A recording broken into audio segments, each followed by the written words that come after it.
Hello everyone, today let's make cucumber thambuli, which is a Karnataka dish. It is almost like buttermilk but spiced with a few very good elements. It's perfect for the summer.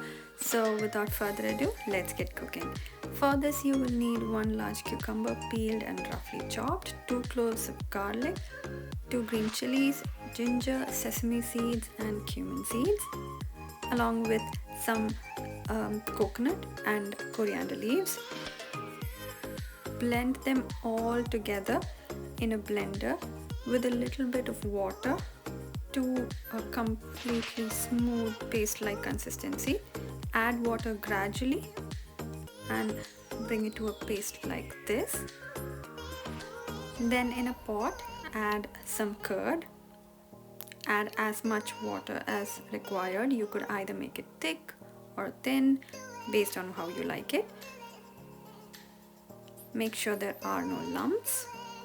To this, add the paste that you blended earlier and give this a good mix.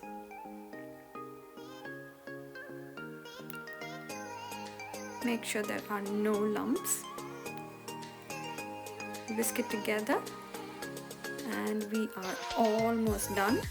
Add some salt and then prepare the tadka, for which you can use any oil of choice. Splutter some mustard seeds, dry red chillies, curry leaves and a pinch of asafoetida. Add this to your buttermilk. Give this a good mix and that's it. It's literally the easiest thing I have ever made and it tastes absolutely delicious with some hot rice. Usually the salt content happens to be lesser, so check for that and add salt appropriately. Mix this with some hot rice and enjoy. I'll see you in my next one. Bye.